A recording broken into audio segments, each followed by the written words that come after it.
Il existe en France des départements où s'installer serait une erreur. Pas une erreur de confort, pas un simple manque d'agrément, une erreur stratégique, une décision que des milliers de personnes regrettent chaque année et qu'elles paient dans leur chair, dans leur porte-monnaie, dans leur sécurité quotidienne et dans leur santé. Des départements où les indicateurs s'accumulent dans un seul et même sens, vers le bas. Pauvreté, chômage, insécurité, déserts médicaux, services publics en déroute, perspectives économiques bouchées, des territoires qui cumulent tous les marqueurs d'une qualité de vie dégradée à un point que les statistiques officielles, pourtant réputées pour leur prudence et leur neutralité, ne peuvent plus taire. En France métropolitaine, la pauvreté est la plus marquée dans les Hauts-de-France avec 18% de taux de pauvreté, en Occitanie avec 17,51% et en Provence-Alpes-Côte d'Azur avec 17,4%. La Seine-Saint-Denis présente le niveau de vie médian le plus bas de toute la France métropolitaine et le taux de pauvreté le plus élevé à 28,4%. Ces chiffres ne sont pas abstraits. Ils traduisent des réalités humaines concrètes, des vies abîmées par des conditions que personne ne devrait avoir à subir dans un pays aussi riche que la France. Et pourtant, ces réalités persistent. Elles persistent parce que les causes profondes, la désindustrialisation, l'abandon des services publics, la concentration des difficultés sociales sans les ressources pour y répondre, ne sont pas traitées à la hauteur de ce qu'elles exigent. Elles persistent parce que la France regarde ses territoires les plus fragiles de loin, avec des politiques standardisées qui ne correspondent pas aux besoins réels de population dont les défis dépassent largement la moyenne nationale.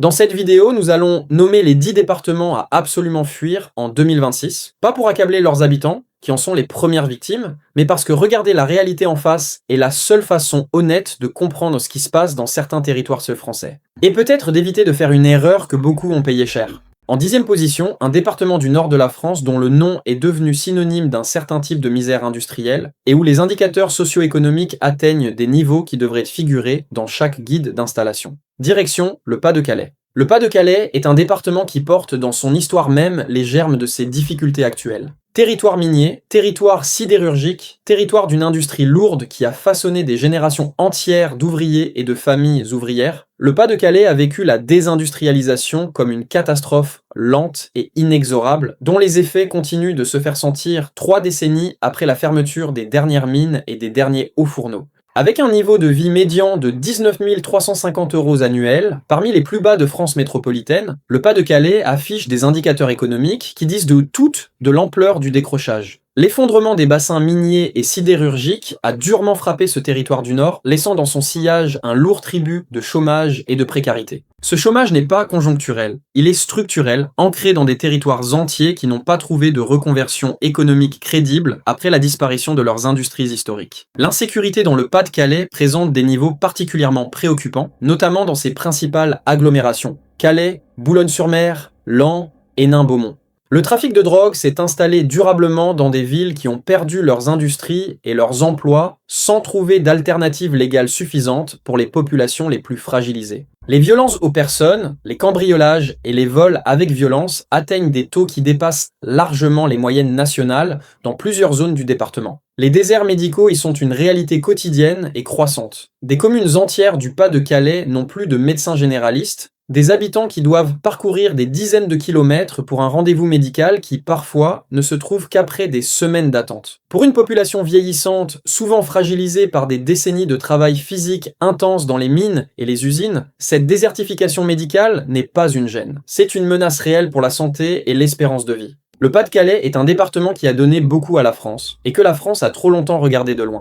En 9e position, un département du sud de la France dont la réputation touristique cache une réalité sociale et sécuritaire que les brochures ne montrent jamais, et où s'installer sans connaître le terrain peut s'avérer une erreur coûteuse à tous les sens du terme. Voici le Gard. Le Gard a tout pour séduire de loin. Le soleil du Languedoc, les Cévennes, le pont du Gard, Nîmes et ses arènes romaines, une gastronomie et une culture qui font rêver. Et puis on regarde les statistiques, et le tableau change radicalement. Avec un taux de pauvreté qui avoisine les 20%, parmi les 5 plus élevés de France métropolitaine, le Gard fait partie de ces départements du pourtour méditerranéen où la beauté du cadre naturel coexiste avec une réalité sociale d'une dureté que les cartes postales n'évoquent jamais. Nîmes, la préfecture, figure régulièrement parmi les villes françaises les plus touchées par l'insécurité, avec des taux de délinquance qui placent le département dans les premiers rangs nationaux pour les violences aux personnes et les trafics de stupéfiants. Ces trafics ne sont pas confinés aux quartiers périphériques. Ils ont colonisé des pans entiers du tissu urbain gardois, créant des zones où les règles de la République s'appliquent de façon discontinue et où les habitants ordinaires paient le prix d'une impunité visible et permanente. Le chômage dans le Gard dépasse structurellement la moyenne nationale, un chômage qui touche en particulier les jeunes, dont une proportion significative se retrouve sans emploi ni formation dans des territoires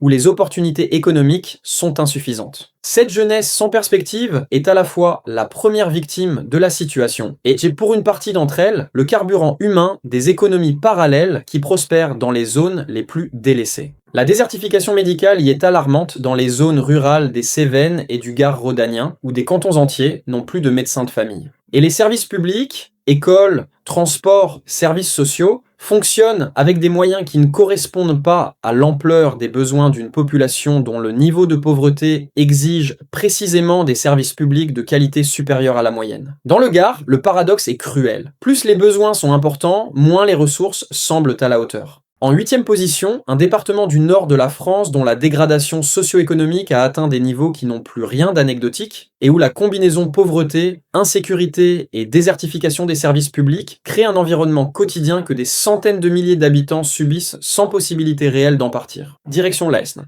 L'Aisne est l'un de ces départements dont la situation devrait faire la une des journaux nationaux beaucoup plus souvent qu'elle ne le fait. Un département des Hauts-de-France, une région dont le taux de pauvreté de 18% est le plus élevé de France métropolitaine, où la désindustrialisation a laissé des plaies béantes dans un tissu économique et social qui n'a jamais vraiment cicatrisé. L'Aisne cumule des indicateurs de fragilité qui en font l'un des territoires les plus difficiles à habiter de toute la France. Le taux de pauvreté y est parmi les plus élevés des Hauts-de-France, dans un département déjà en tête pour tous les indicateurs de précarité. Le chômage structurel y est une réalité pour des générations entières qui n'ont pas connu d'autre situation que celle de l'exclusion du marché du travail normal. Saint-Quentin, Laon, Soissons, les principales villes de l'Aisne sont des villes qui souffrent, qui se vident progressivement de leurs habitants les plus mobiles et les plus diplômés, et qui concentrent une population résiduelle dont les difficultés s'aggravent à mesure que les ressources locales diminuent.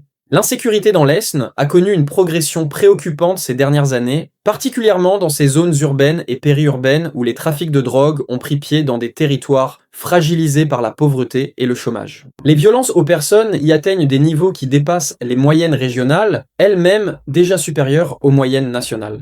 La désertification médicale y est parmi les plus avancées de France, avec des zones entières du département où trouver un médecin généraliste relève du parcours du combattant. Cette réalité est aggravée par le vieillissement de la population locale, qui a des besoins de soins croissants dans un territoire qui n'a plus les médecins pour y répondre. L'Aisne est un département que la France regarde depuis trop longtemps avec les instruments inadaptés d'une politique de la ville conçue pour des problèmes différents et qui s'aggrave en silence. En 7e position, un département méditerranéen dont le nom évoque immédiatement le soleil, la mer et la douceur de vivre, et qui cache derrière cette façade une réalité sécuritaire et sociale que les agences immobilières préfèrent ne pas mentionner. Voici le Vaucluse. Le Vaucluse fait partie de ces départements qui illustrent parfaitement la duperie de la carte postale méditerranéenne. Avignon, ses palais des papes et son festival de théâtre mondial, la Provence intérieure, avec ses villages perchés et ses marchés parfumés, le Luberon que les touristes anglo-saxons ont transformé en destination de rêve, tout cela est réel. Tout cela existe. Et tout cela coexiste avec un taux de pauvreté parmi les 5 plus élevés de France métropolitaine, aux alentours de 20%, et des indicateurs de criminalité qui placent le Vaucluse dans les premiers rangs nationaux pour plusieurs catégories d'infractions. Avignon concentre à elle seule une grande partie des difficultés du département. Une ville dont les quartiers populaires sont le théâtre d'une violence quotidienne liée au trafic de stupéfiants que les touristes qui visitent le Palais des Papes ne soupçonnent pas. Le contraste entre la ville touristique et la ville réelle y est peut-être le plus saisissant de tous les départements de cette liste, à quelques centaines de mètres des remparts médiévaux classés à l'UNESCO, des quartiers où les habitants vivent sous une pression sécuritaire permanente. Le chômage dans le Vaucluse dépasse structurellement les moyennes nationales, en particulier dans les zones rurales du nord du département et dans certaines agglomérations comme Carpentras ou Orange, où le tissu économique local ne génère pas suffisamment d'emplois pour absorber une population active jeune et peu qualifiée. Cette inadéquation entre l'offre et la demande d'emploi est à l'origine d'une fuite des cerveaux continue. Les jeunes diplômés partent, les moins mobiles restent et grossissent les rangs d'un chômage dont le caractère structurel ne semble pas près de se résorber.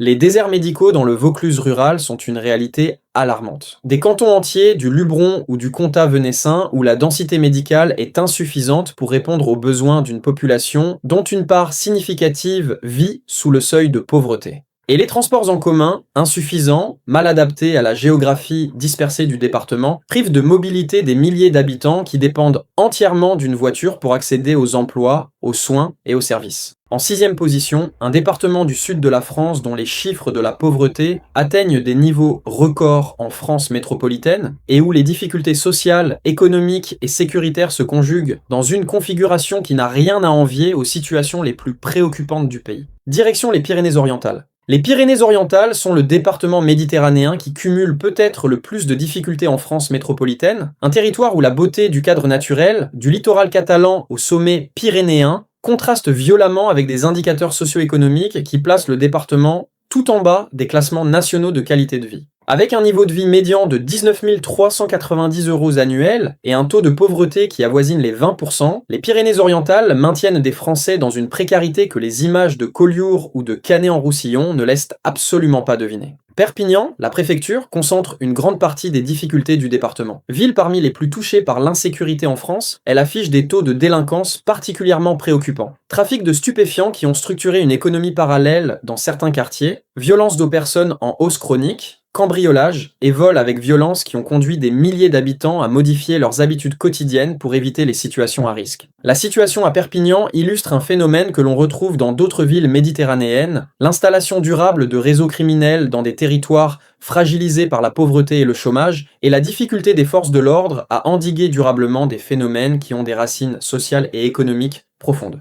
Le chômage dans les Pyrénées-Orientales est parmi les plus élevés de France, avec des taux qui dépassent structurellement les moyennes nationales, en particulier pour les jeunes et les peu qualifiés. Les disparités de développement avec la Côte d'Azur, toutes proches, maintiennent ce département catalan à de faibles niveaux de prospérité générale, une proximité cruelle qui rend la comparaison inévitable et douloureuse. Les déserts médicaux y progressent, particulièrement dans les zones rurales de la plaine du Roussillon et dans les Pyrénées intérieures, où le vieillissement de la population médicale n'est pas compensé par l'installation de jeunes médecins, peu attirés par un territoire aux perspectives économiques limitées. Et les services publics, transports, éducation, services sociaux fonctionnent avec des moyens insuffisants dans un département dont les besoins sont supérieurs à la moyenne et les ressources fiscales inférieures. En 5e position, un département de la région parisienne dont la situation est connue de tous les Français et dont les statistiques continuent d'établir des records peu enviables dans pratiquement tous les domaines de la qualité de vie. Voici la Seine-Saint-Denis.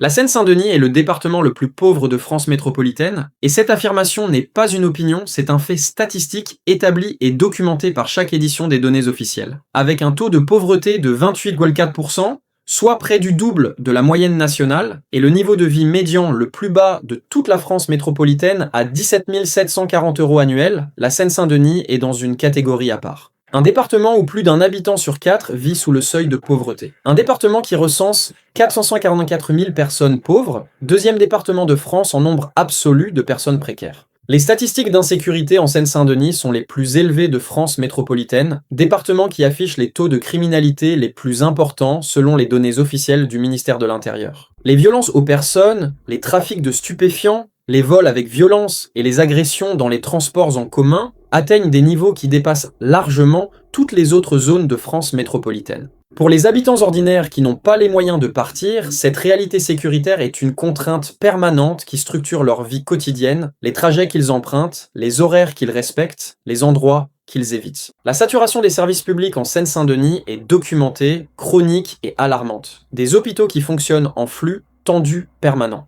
Des écoles dont les effectifs dépassent les capacités d'accueil et dont les résultats aux évaluations nationales reflètent les difficultés sociales des élèves bien plus que leur potentiel réel. Des services sociaux submergés par des demandes qui excèdent leurs moyens d'action. Des temps d'attente aux urgences qui dépassent régulièrement ceux observés partout ailleurs en France. Ce qui rend la situation dionysienne particulièrement absurde, c'est sa localisation géographique. Aux portes de Paris, dans le département le plus dense et le plus urbanisé de France, après la capitale. Cette proximité n'est pas une chance, c'est un paradoxe supplémentaire qui illustre l'incapacité collective à transformer des investissements publics considérables en amélioration réelle et durable de la vie des habitants.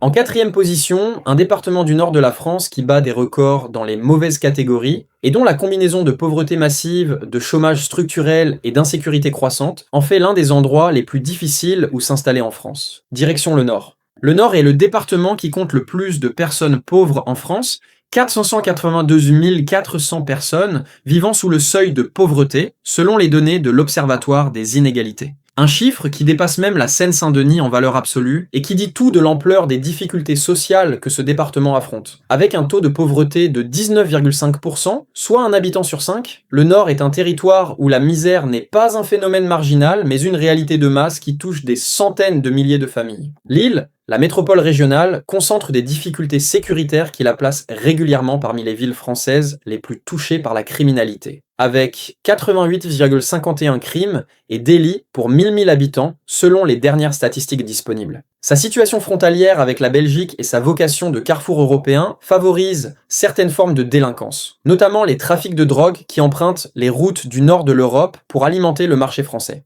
Roubaix, ville symbole de la France qui souffre avec 100 000 habitants, illustre à elle seule les conséquences humaines de décennies de désindustrialisation sans reconversion sérieuse. Le chômage dans le Nord dépasse structurellement les moyennes nationales, en particulier dans les anciennes zones minières et industrielles qui n'ont jamais trouvé de nouvelles vocations économiques après la disparition de leurs industries historiques. Des générations entières de familles vivent dans une précarité transmise de parents en enfants, dans des territoires où les perspectives d'emploi restent insuffisantes malgré des décennies de politiques de développement économique aux résultats décevants. Les déserts médicaux progressent dans certaines zones du département, particulièrement dans les espaces ruraux et semi-ruraux qui ont perdu leurs médecins vieillissants sans trouver de successeurs. Et les transports en commun, malgré les investissements du réseau métropolitain lillois, restent insuffisants pour relier les habitants des zones les plus enclavées aux bassins d'emploi et aux services essentiels. Le Nord mérite mieux, et ses habitants le savent mieux que quiconque. En troisième position, un département que son image de carte postale corse dissimule mal une réalité sociale, criminelle et économique qui en fait l'un des territoires les plus risqués où s'installer en France. Voici la Haute-Corse. La Haute-Corse est une révélation douloureuse pour tous ceux qui voient dans l'île de Beauté une destination idéale pour s'installer.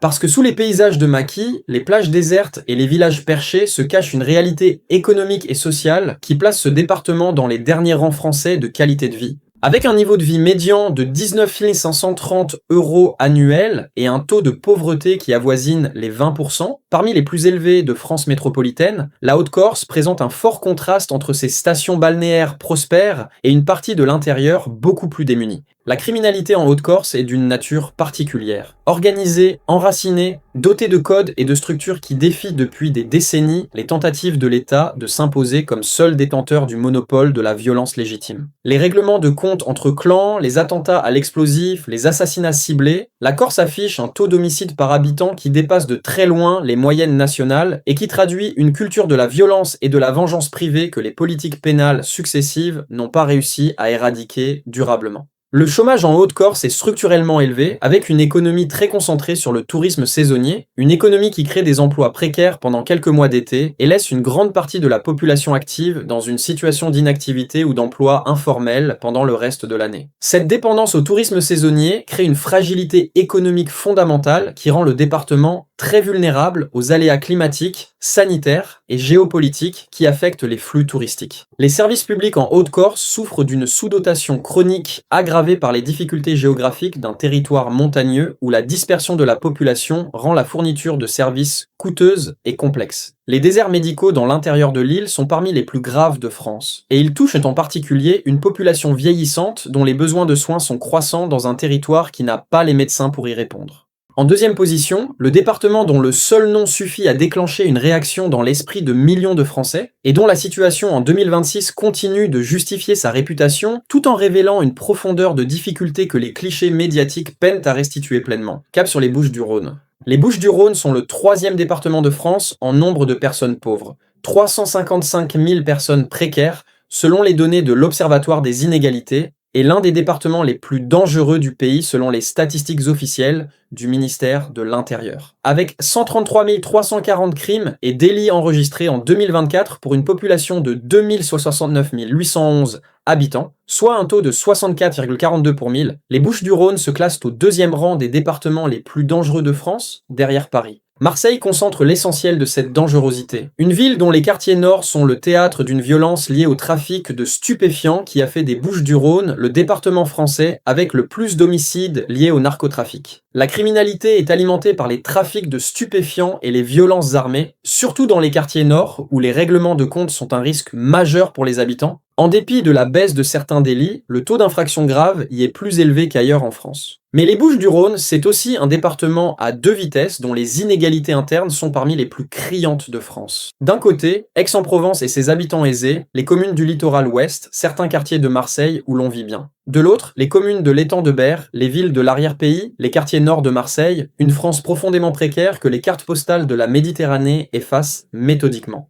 Le chômage dans les Bouches-du-Rhône dépasse structurellement les moyennes nationales, en particulier dans les zones industrielles en reconversion de l'étang de Berre et dans les quartiers périphériques de Marseille, où des générations entières se retrouvent sans emploi dans des territoires que la transition économique post-industrielle n'a pas su transformer en opportunités. Et les services publics, hôpitaux, transports, services sociaux fonctionnent sous une pression permanente dans un département dont les besoins sont considérables et les ressources insuffisantes. Et en première position, le département numéro 1 de cette liste, celui dont la situation est la plus alarmante, la plus documentée, la plus symbolique de tous les dysfonctionnements que la France peut infliger à ses territoires les plus abandonnés. C'est l'Aude. L'Aude, ce nom évoque le canal du Midi, Carcassonne et ses remparts médiévaux classés à l'UNESCO, les Corbières et leurs châteaux cathares, les plages tranquilles de la côte languedocienne. Ce que ce nom évoque moins spontanément, ce que les brochures touristiques et les émissions de télévision sur la douceur de vivre dans le sud ne montrent jamais, c'est la réalité d'un département dont les indicateurs socio-économiques le placent parmi les plus fragiles de toute la France métropolitaine, avec un niveau de vie médian de 19 370 € annuels et un taux de pauvreté qui avoisine les 20%.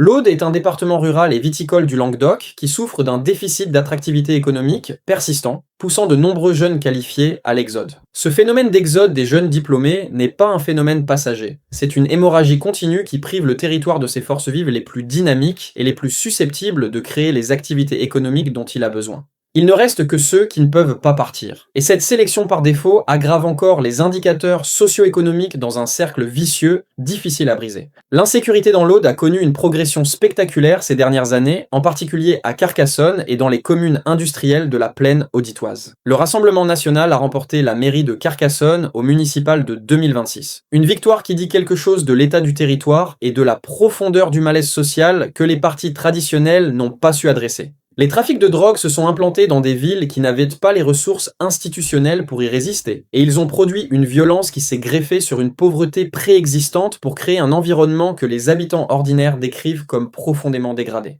La désertification médicale dans l'Aude est parmi les plus avancées de France, avec des zones rurales entières, notamment dans les Corbières et le Minervois, où l'absence de médecins généralistes n'est plus une exception mais la norme. Cette désertification touche un département dont la population est vieillissante, une population qui a précisément les besoins de santé les plus importants dans le territoire, le moins équipé pour y répondre. Et les catastrophes naturelles récentes, les inondations répétées qui ont frappé l'Aude ces dernières années, détruisant des habitations et des infrastructures avec une régularité qui laisse penser que le changement climatique va encore aggraver la vulnérabilité de ce territoire, ajoutent à une dimension supplémentaire à une situation déjà très préoccupante. Ces 10 départements nous racontent une histoire que la France doit entendre, l'histoire d'une inégalité territoriale qui ne se résorbe pas, qui s'aggrave dans certains cas, et qui condamne des millions de Français à vivre dans des conditions que l'on n'accepterait pas si elles se produisaient dans les beaux quartiers des métropoles. S'installer dans un département sans regarder ses statistiques de pauvreté, de chômage, d'insécurité et de desserte médicale, c'est prendre un risque que les données disponibles permettent d'éviter. Ces chiffres ne sont pas des jugements sur les habitants de ces territoires, qui en sont les premières victimes et non les responsables. Ce sont des outils d'information qui permettent à chacun de prendre une décision éclairée sur l'endroit où il choisit de construire sa vie. Abonnez-vous pour suivre chaque semaine les réalités de la France telle qu'elle est, et dites-nous en commentaire dans quel département vous vivez et ce que vous en pensez vraiment.